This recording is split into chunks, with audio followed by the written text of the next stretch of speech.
Amém a todos.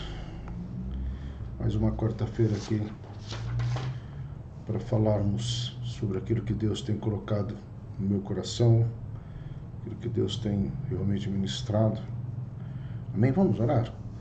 Pai querido, nós queremos mais uma vez declarar que nós nos abrimos para o novo, para receber da Tua porção, Senhor, sobre as nossas vidas, para entendermos, ó Pai querido, e queremos compreender todo esse momento de transição, Senhor, que tem sido falado e ensinado na Tua casa, Hebron.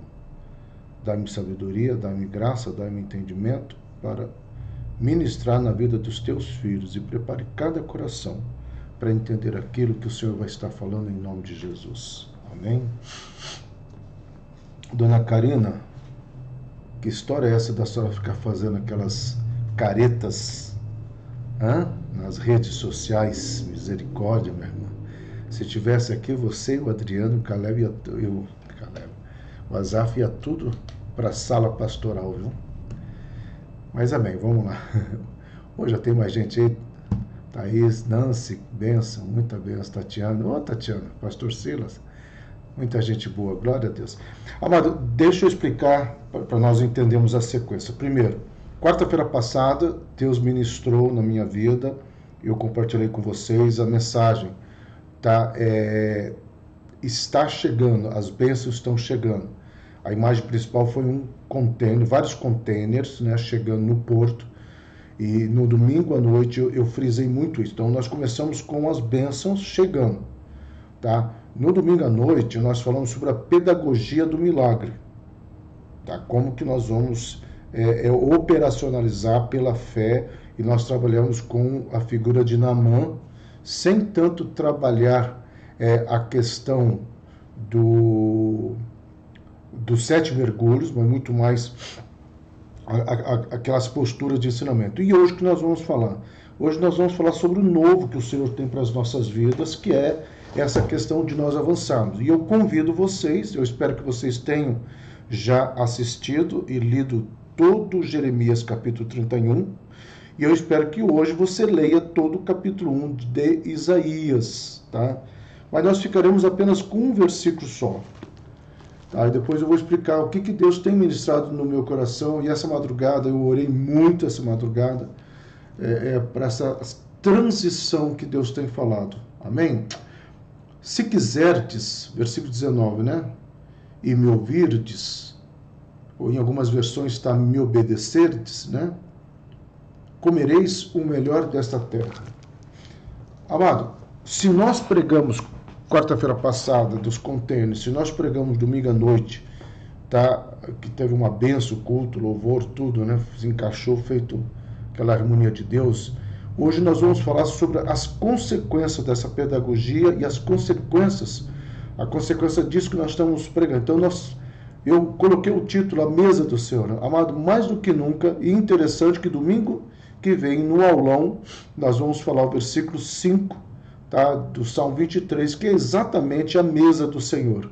Eu tentei pegar uma mesa bem bonita de coisas que eu gosto. Pode ver que não tem nenhum prato com cebola aí na mesa, mas avançando, amado. Uma questão assim para nós pensarmos muito sobre isso que eu estou querendo trabalhar com vocês, tá? Se perguntarmos a quem quer comer o melhor dessa terra, com certeza todos iríamos concordar. Tá? Eu creio que e até eu falei isso no domingo, que eu tenho muita paz em pregar esses sermões que nós estamos preparando, que eu tenho chamado de mensagem de transição para essa mudança do calendário gregoriano, que é a mudança que nós vamos ter neste ano, e essa transição de tudo aquilo que nós passamos também, né? Faltou o pudim mesmo, Thaís. De tudo isso que nós temos passado. Então, nessa questão muito importante que eu tenho levantado para vocês nesses dias, amado, eu tenho questionado muito sobre como que Deus vai nos levar para esse novo. A consequência maior aqui é o que antecede, se quiserdes e obedecerdes, tá? E eu quero que você entenda isso aqui, amado. Nós não podemos avançar, e isso eu tenho falado muito, Tá? Nós não podemos avançar sem entender o contexto inteiro. Nós não podemos tirar um versículo apenas e montarmos uma teologia em cima de um versículo. Quando o Senhor fala que Ele vai dar um novo, tá? Vamos pegar, nós vamos falar muito da mensagem de quarta-feira passada, tá? Quando Deus fala que os contêineres chegaram, que Ele está querendo trazer um renovo, uma restauração sobre Judá e sobre Israel, e aqui também Ele está falando sobre Judá e Israel, tá?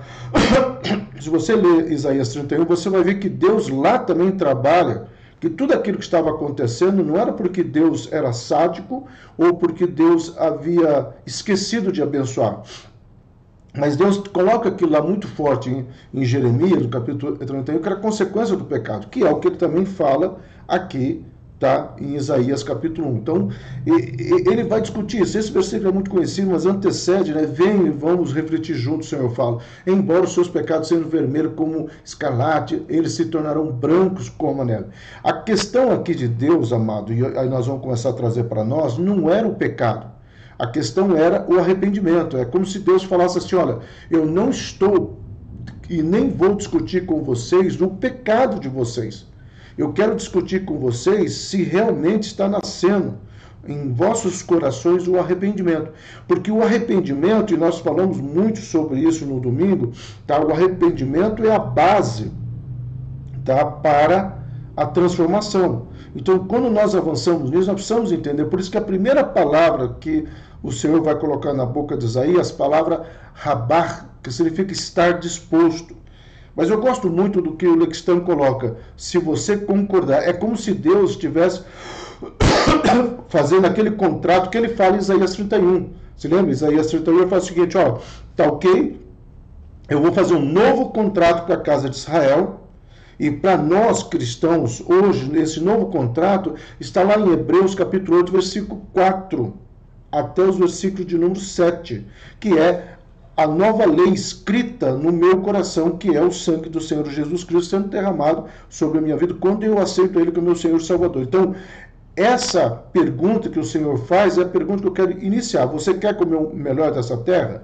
Tá, mas você concorda em ter um posicionamento?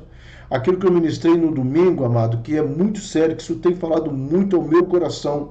Parece que nós estamos muito mais preocupados com o bolo, com a comida que vai ter no aniversário do que com o aniversariante. A igreja ela tem cometido esse erro e nós, como Monte Hebron, no nosso caso que estão ouvindo isso, nós não podemos cometer esse erro. Então, a pergunta que aqui é muito importante. Então, se você quiser, se quiseres, comereis o melhor dessa terra. Comer o melhor dessa terra não é pecado, amado. O melhor da vida já não depende mais de Deus, mas sim somente de nós. Esse é um momento, amado, que você precisa entender que Deus, e ele vai falar isso para Jeremias no capítulo 29. Ó, se vocês soubessem os pensamentos que eu tenho a respeito de vocês, é um pensamento de paz e prosperidade. Se você ler Deuteronômio capítulo 8, o Senhor falou assim, eu estou introduzindo vocês a essa terra, uma terra de bênção, e vocês vão comer o melhor dessa terra. Já começa lá atrás. A palavra do Senhor começa lá em Deuteronômio. Olha, eu tenho o melhor e eu vou trazer o melhor para vocês. Então, quando nós vamos encerrar essa mensagem de hoje, nós vamos encerrar. Se nós começamos com um container de bênçãos na quarta-feira, nós passamos para a pedagogia do milagre no domingo à noite e hoje nós encerramos aonde? Na mesa do Senhor. E nessa mesa a fartura de bênçãos, e nós vamos falar sobre algumas questões aqui. Então, é importante isso, que quando o Senhor fala, se você concordar, o Senhor está literalmente, num termo bem popular, jogando a bola para nós. Cara, agora é com vocês. O que eu tenho para fazer, eu vou fazer. Aliás, não é que eu vou, eu quero fazer. Mas tem que ter um posicionamento. Então isso é muito sério, amado. Jeremias 29, 11, porque eu bem sei os pensamentos que tenho a vosso respeito, diz o Senhor. Pensamentos de paz e não de mal, para vos dar o fim que esperais. O Senhor está dizendo o seguinte, olha, se vocês conhecessem o meu pensamento, se vocês conhecessem o que eu tenho para a vida de vocês, vocês não ficariam, primeiro, preocupados com nada. Segundo, a única preocupação que vocês iriam ter é de não pecar. Há um cântico, né? Acho que a Edinalva já cantou, o Guilherme também, acho que a Adriana já cantou também, que todo o meu trabalho, tá? O meu trabalho, o seu trabalho é descansar em mim, né? O seu trabalho, o único trabalho que nós vamos ter é descansar nele. É o Senhor que está dizendo essa verdade. Então precisamos mudar os nossos pensamentos. Para que isso aconteça, nós precisamos mudar. Então, muitos cristãos são derrotados, pois não aprenderam a pensar e aceitar as promessas de Deus, ficam presos nas acusações do inimigo. Tá? Muitos crentes estão dentro da igreja presos, você não é capaz, as coisas só estão erradas. É para você, são frases malignas, nós não podemos aceitar. Nós precisamos mudar a nossa maneira de pensar. Paulo fala isso, que nós precisamos mudar a nossa maneira de pensar. Isaías fala, Abacuque fala, Obadias fala, o Naum fala, Miqueias fala, que nós precisamos aprender eu vou sintetizar todos eles numa única frase, vou encaixá-los nesse pacote. É como se todos eles estivessem falando assim: Monte Hebrão, vocês precisam mudar a sua maneira de pensar. E vocês precisam pensar com os valores do reino de Deus. Tá? Então nós precisamos mudar o nosso pensamento. Então, amado, uma pergunta: o que é o melhor dessa terra para você? Eu vou dar alguns exemplos aqui, tá? Primeiro, para Ana. O melhor para Ana dessa terra era ter um filho. 1 Samuel 1:8. Então Elcana, seu marido, disse: Ana, por que chora? E por que não comes? E por que está de coração triste? Não te sou melhor do que 10 filhos. Tá? Ana tinha um marido perfeito. Ana tinha um marido fantástico. Mas o melhor da terra de Ana era um filho. E vocês conhecem a história. Ela se joga aos pés do Senhor.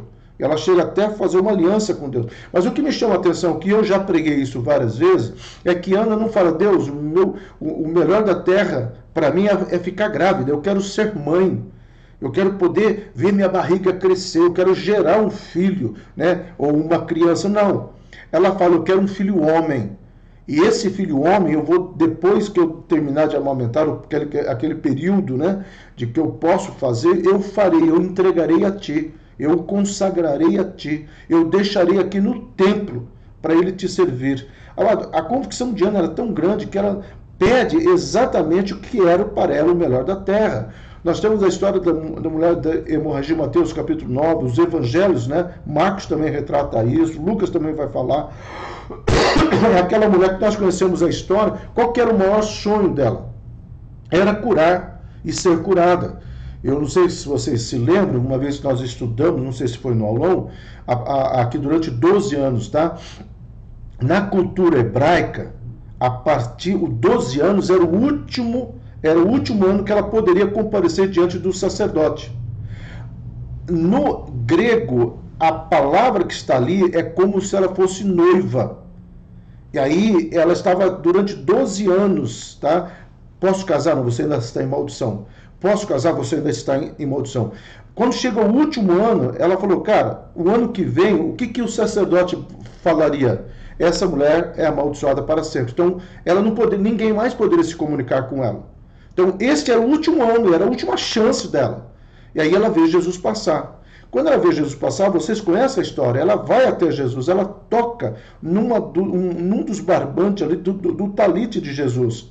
Apenas isso, porque este era o melhor da terra. Eu gosto muito desse personagem aqui, Uzias, né? Tem lá o texto, quando ele vai enfrentar uma situação e ele pede a orientação de Deus, ele pede a sabedoria de Deus, tá? Eu coloquei: propôs-se buscar o Senhor nos dias de Zacarias, que era sábio nas visões de Deus. Zacarias é o cara, junto com Zorobabel, vão edificar o templo, tá? O governador. Mas Uzias era o rei. Uzias vai: Senhor, o melhor da minha terra é ter sabedoria para governar, e Deus abençoa a vida de Uzias, como Deus quer também nos abençoar a nossa vida. Então, a nossa mente local, amado, que é o local de batalha espiritual e de decisões, nós precisamos entender que na nossa mente nós temos 6 decisões básicas na nossa caminhada cristã. A primeira decisão é servir a Deus ou ao diabo. Se nós queremos comer o melhor dessa terra, nós precisamos decidir isso. Fazer a vontade do mundo ou de Deus, ser vencedor ou derrotado, mentir ou dizer a verdade, ser um crente cheio do Espírito Santo ou um crente medíocre, ser abençoado ou ser amaldiçoado. Quando nós pensamos nisso, nós precisamos avançar numa verdade, que é condição que o Senhor coloca. Tá? Se você estiver de acordo em me obedecer, a palavra chamar, colocar em prática, que é trazer à existência um pensamento, que seria colocar em prática um pensamento. Por quê? Porque muitas vezes o que tem acontecido é que nós estamos diante de pessoas que frequentam a igreja, tem uma dinâmica dentro da igreja, mas o que é esse obedecer de uma forma prática? Então, não adianta passar horas a fio sentado na igreja, ouvindo a palavra de Deus, agindo como quem diz sim a tudo, mas não obedecemos em nada, ou só nos pontos que nos interessam. Então, quando o Senhor está brigando com Israel, Ele está brigando com a gente. Quando o Senhor fala para Israel, o que te faltou? O que eu falhei com vocês? Quando Deus chama Oséias para todo aquele quadro, o Senhor fala, Oséias, você vai fazer assim, assim, assim, assim, assim. Aí Deus faz uma pergunta, Oséias, aonde que eu falhei com você? Já pensou Deus chegando, né, para Monte Hebron, talvez? Eu espero que não seja preciso isso. E Deus falou assim, Monte Hebron, aonde que eu falhei com vocês? Eu tenho abençoado a sua casa, eu tenho prosperado a sua casa, eu tenho trazido do bom e do melhor sobre a tua... Aonde que eu falhei com vocês? Porque vocês têm falhado comigo. Então, é aquele momento, amado, que eu e você precisamos entender o que essa obediência, ela é individual, e na nossa individualidade nós abençoamos no coletivo.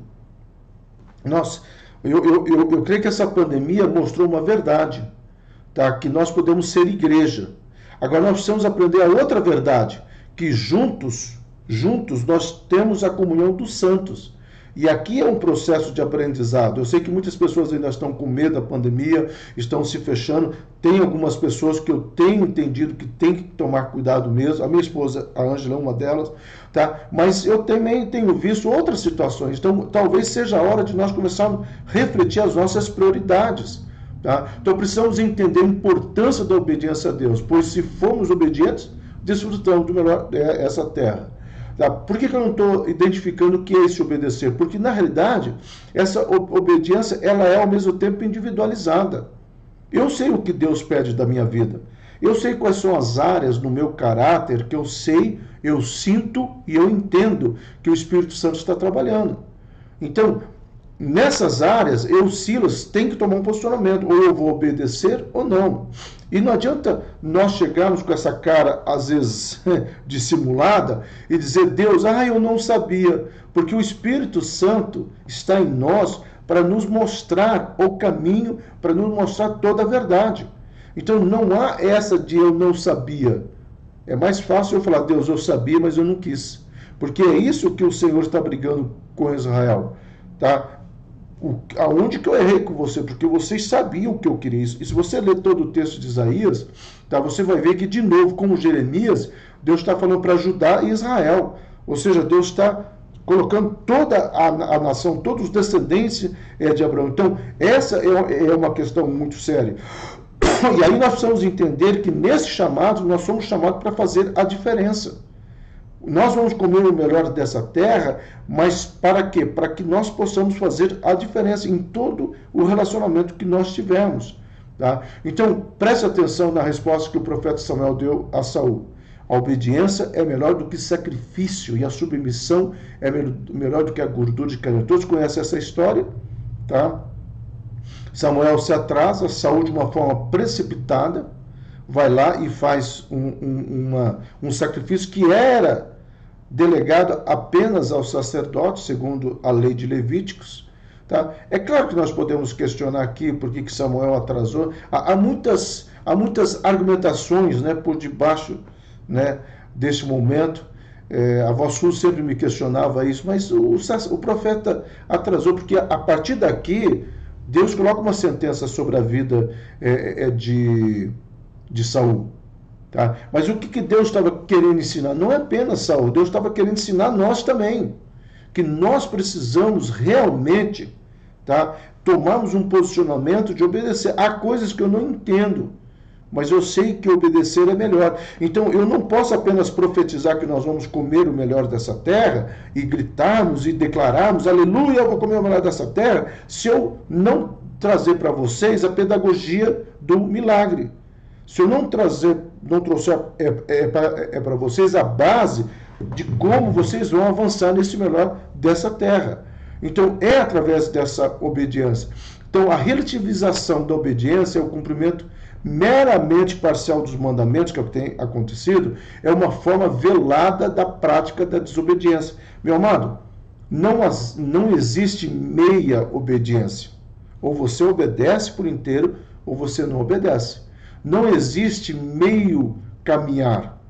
Eu sempre digo aqui na Monte Hebron, não tem como ficar em cima do muro. Deus quer um posicionamento da igreja. Deus busca esse posicionamento. Essa madrugada eu estava orando e Deus me falou uma frase muito bacana, sabe? Deus falou assim: o teu coração é o meu altar. E eu, em pensamento, falei: claro, Senhor, o meu coração é o teu altar. Aí olha que Deus falou: quando você me adora, os céus se encontram com o teu altar. E aí Deus falou assim: quando a Monte Hebron, naquele lugar, me adorar, os meus céus se encontrarão. Então, os céus se encontram com o altar. Olha que coisa tremenda, meu amado. O que eu estou falando para vocês é que quando nós caminharmos nessa obediência, colocarmos Deus em primeiro lugar, esse é um incenso suave e agradável que o Senhor espera. Por isso que Saul falou: olha, obedecer é melhor que esse sacrifício. Então, quando a minha vida se torna um altar, a minha vida entra em alinhamento com as regiões celestiais. Deus falou isso para mim essa madrugada. E eu tomo posse disso, porque eu creio nessa verdade. E essa verdade que deve ou deveria me levar a viver algo extraordinário, que é o valor do reino de Deus. Tá? Então veja só: e comereis o melhor dessa terra. A palavra cal, sentar numa mesa para provar das delícias postas na mesa. Essa é uma palavra assim: você é convidado a sentar e você é convidado a provar das delícias que estão naquela mesa. Tá? Então vamos pensar um pouquinho aqui, amado. Na cultura hebraica, a mesa não era apenas um lugar de comunhão, mas um lugar de se curar com as delícias que estariam nela. Então nós precisamos entender que a mesa, muitas vezes a gente fala, a mesa é um lugar de comunhão. Sim, é um lugar de comunhão, mas é um lugar de cura também, porque ali as pessoas conversavam. Eu sei que a nossa sociedade, né, ocidental e atual, nós não temos muito tempo, nós não sabemos mais parar, nós não sabemos mais nos aquietar na presença de Deus. Mas na mesa as pessoas em volta e ficavam conversando. Você já viu quando você sai com vários amigos e vão na casa do sanduíche, ou vão numa pizzaria, ou vão num restaurante mais sofisticado, não importa, tá? E ali a gente começa a conversar. Às vezes a gente fica horas ali mastigando, comendo e dando. Essa coisa agradável é o símbolo da mesa. Então, na mesa nós somos curados. Eu e você precisamos ser curados. Então, uma mesa que cura a alma fragilizada, ferida, magoada, traumatizada, amargurada. Pois uma alma assim produzirá uma fé que vacila e uma mente doentia. Amado, você sabe qual é o problema, às vezes, você contar um testemunho? Você está alegre, você está tomando posse de uma vitória, mas às vezes a pessoa que está escutando, ela tem a alma fragilizada, ferida, cheia de traumas, e às vezes ela está olhando para você perguntando: por que Deus está abençoando ela e Deus não está me abençoando? Então, para que eu e você não caiamos também nessa situação de amargura e não temos uma mente doentia, porque até às vezes nós julgamos, uma mente doentia julga. Uma mente doentia fica analisando o outro, tá?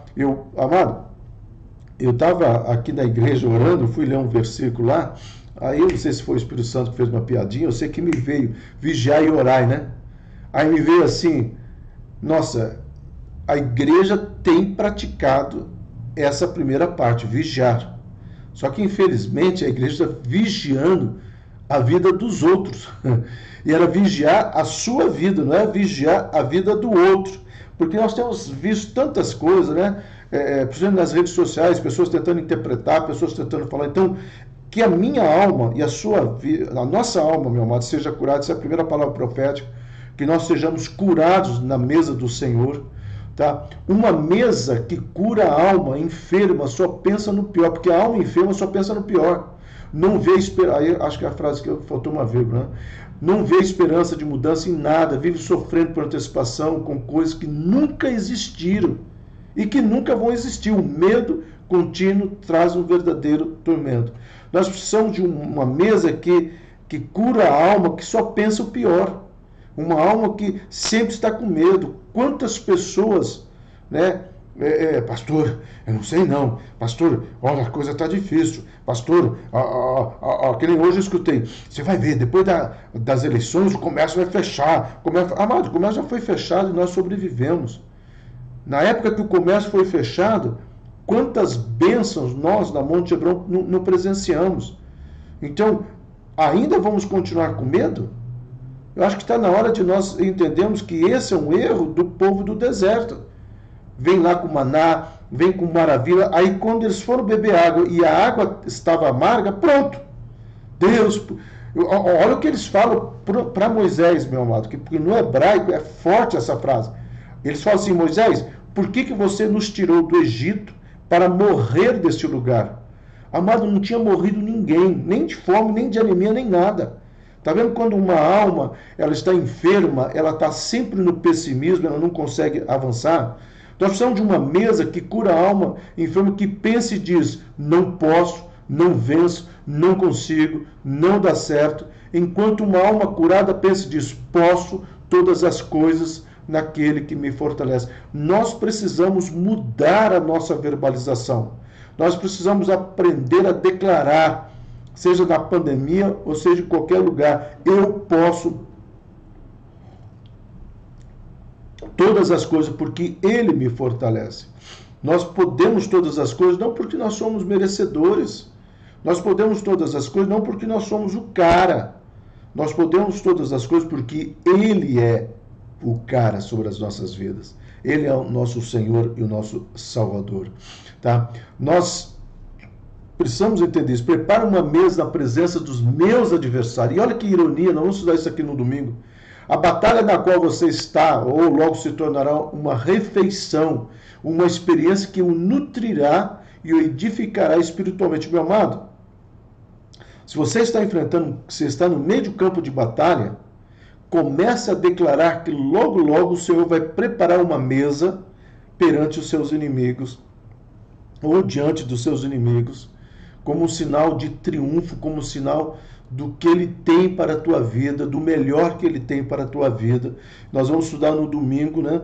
Porque na frente dos nossos inimigos nós precisamos entender isso. Não é uma questão de você ficar esfregando na cara de alguém, mas é uma questão de você entender o quanto que Deus quer dar e trazer o melhor para as nossas vidas, tá? Reflexão para essa época de transição, meu amado. Primeira reflexão: você prefere crer na palavra de Deus ou nas mentiras do diabo? Porque ele é mentiroso, ele é o pai da mentira. Você quer crer naquilo que Deus tem falado? Então você vai comer o melhor dessa terra. Mas o que Deus tem falado, meu amado? Eis que estou convosco até a consumação do século. Eu estou indo na tua frente, abrindo as portas fechadas. Ninguém tocará na sua vida, o meu anjo estará ao teu redor. Olha, eu poderia ficar trazendo tantas outras palavras que o Senhor tem para as nossas vidas. Segunda questão, meu amado: você será produto daquilo que você imagina e declara a seu respeito. Porque como imaginou na sua alma, assim o é. Como que você se imagina, meu amado?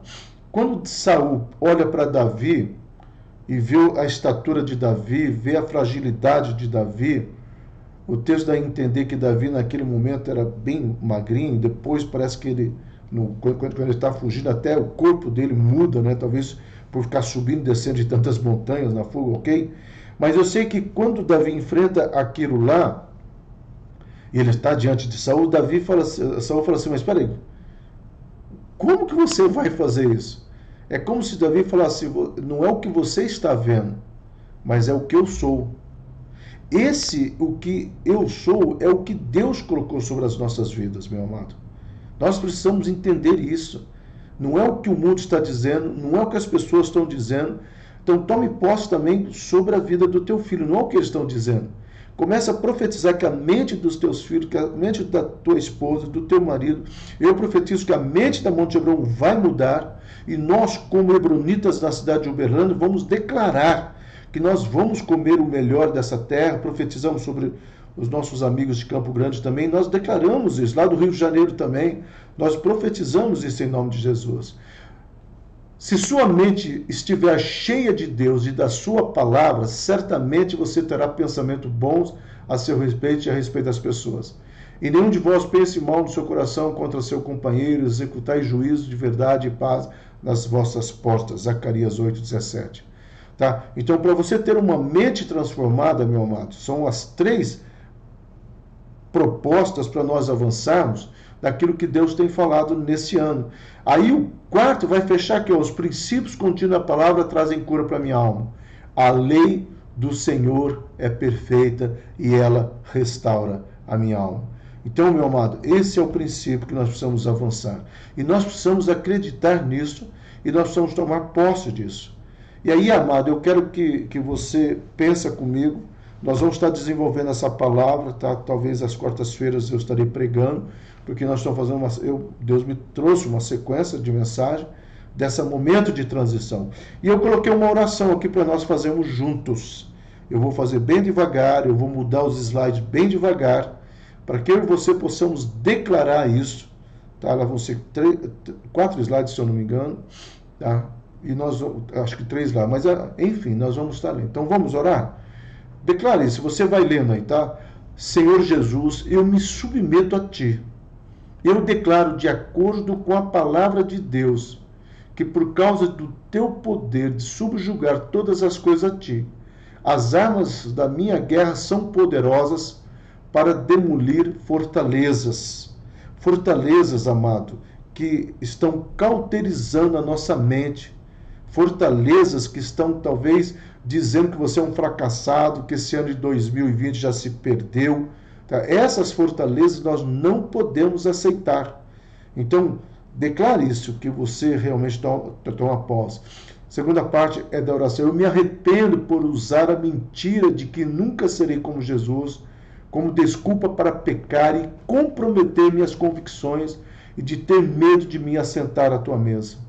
Declare, amado, que muitas vezes o diabo coloca que você nunca vai agradar, você nunca vai ser autossuficiente, e nós não somos mesmo. Mas você nunca vai alcançar um momento de ter a legalidade ou receber o convite para sentar nessa mesa. Sim, nós podemos sentar nessa mesa. Essa mesa está sendo preparada para nós e Jesus tem tanta vontade que nós nos assentamos nessa mesa que uma das últimas palavras que ele falou para os seus discípulos foi essa: olha, eu vou preparar uma mesa para nós. Tome posse disso, meu amado. No nome de Jesus, eu renuncio à minha velha natureza pecadora.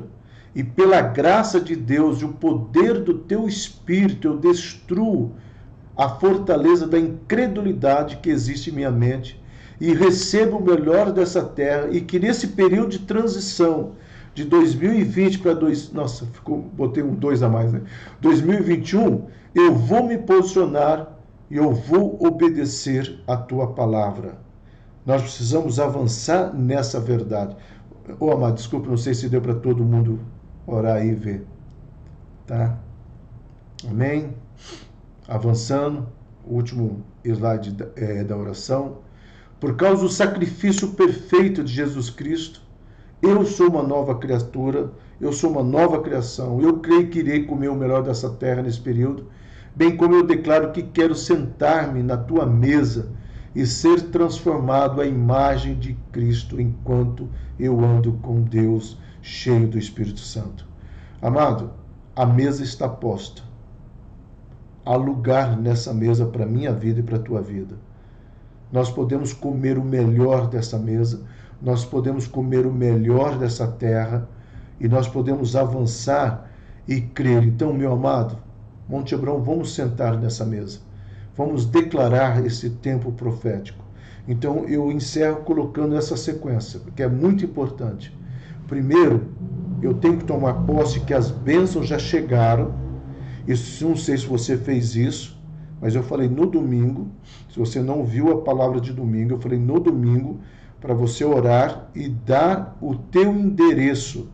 Eu, não só essa madrugada, mas essas madrugadas, eu tenho orado e eu tenho que falar, Senhor, está aqui, está aqui. Teve uma pessoa que na segunda-feira, pastor, chegou um container aqui em casa, eu acho que eu fui a primeira, tá? E ela compartilhou uma situação, mas amém, amém. Eu creio que muitas bênçãos estão chegando, tá, para as nossas vidas. Deus é tremendo. Então nós precisamos avançar nesse novo. Aí no domingo eu falei da pedagogia do milagre. Nós precisamos exercer essa pedagogia, nós precisamos avançar nessa pedagogia para que hoje eu e você possamos entender o desafio que o Senhor coloca para nós comermos o melhor dessa terra. Tá? E eu declarei no domingo que o meu sonho ainda, qual que era? Nós temos uma escola, do jeito que o ensino está indo, meu amado, do jeito que eu estou preocupado aonde nós vamos colocar as nossas crianças. Então, em vez de nós ficarmos preocupados, uma das coisas que eu tenho clamado a Deus é condições de nós termos, tá? Ou abençoarmos já a escola que é da Ângela lá com orações, para que esse projeto de Deus, que é ensinar a criança não só no acadêmico, mas também no espiritual, não morra. Nós precisamos entender isso. E hoje eu convidei vocês a entrar em concordância comigo, em dizer, eu vou obedecer a palavra de Deus, e eu vou ser curado em minha alma, eu vou ser curado nas minhas frustrações, e eu vou declarar que eu vou comer o melhor dessa mesa. Domingo, nós vamos fechar uma palavra no culto à noite. Amado, eu quero que você entenda, até o final do ano, tá? Eu até marquei aqui para falar para vocês hoje, até o dia 13 de dezembro, nós vamos estar numa sequência de mensagens que Deus já tem dado. Eu sei que eu tenho as mensagens, eu não tenho, mas Deus falou para eu pregar até dia 13. Como eu sei que Deus sempre dá as palavras nas madrugadas e nas segundas-feiras, então eu estou tranquilo. Então, até o dia 13 de dezembro, e talvez eu estarei pregando nas quartas-feiras, vou conversar com a pastora, mas eu estou indo para esse momento de transição, e eu quero que eu e você possamos entender que nós estamos chegando num período de comer o melhor dessa terra. E eu declaro sobre as nossas vidas cura na nossa alma, no nosso físico, saúde. E quem tinha que pegar Covid já pegou, não vai pegar mais. Mas também nós vamos nos cuidar, né? E eu quero declarar esse melhor de Deus para as nossas vidas.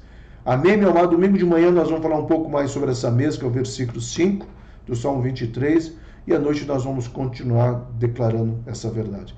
Deus abençoe a cada um de vocês. Deus derrame sobre nós o seu amor eterno. A sua bondade, a sua misericórdia esteja sobre as nossas vidas, em nome do Senhor Jesus Cristo. Amém?